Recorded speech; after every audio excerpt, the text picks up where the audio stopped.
Hey, it's Chesterific again. So, I'll just give a brief background sa dish natin tonight. So this morning I was chatting with Ms Abi, a good friend of mine. So nag-send siya sa akin ng YouTube channel niya. And she has a YouTube channel. It's a travel blog. I'll post her channel sa page ko mamaya. So you guys could follow her then. Okay? So pagtingin ko sa kanyang YouTube channel, Hokkaido, may snow, nagsusnow sila ng mommy niya or ano. So sabi ko, wow, parang gusto ko pumunta ng Japan. Before the lockdown, I've been planning to, or rather, I've been convincing my family, my friends, my uncle. And by the way, my uncle also has a YouTube channel, so I'll also post it sa aking page so you guys could follow. So, going back, no, sabi ko, parang gusto ko pumunta talaga ng Japan eh. So, anyway, hindi tayo makakapunta with the current situation. So, I'll think of something na lang na we could cook a Japanese inspired dish na lang tonight. Okay, so let's go. Hey, since Japanese inspired naman tayo tonight, maggagawa tayo ng Omurice. Binigyan na naman nila ako isang katodak na kanin kanina. And may nahanap pala akong spam. Normally, Japanese Omurice or tinatawag nilang ketchup rice, they only use chicken cubes or any protein.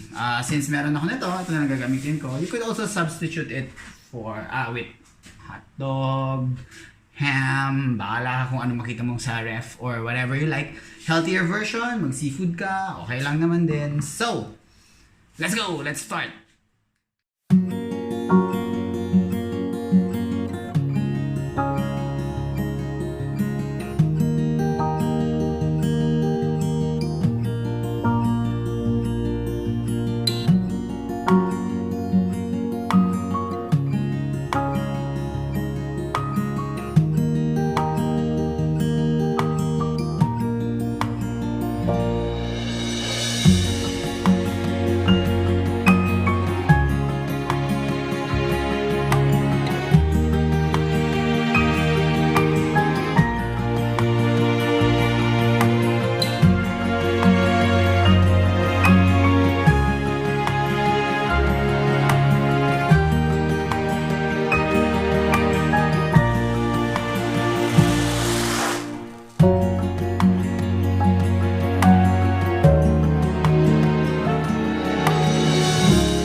there you have it, ang ating Omurice.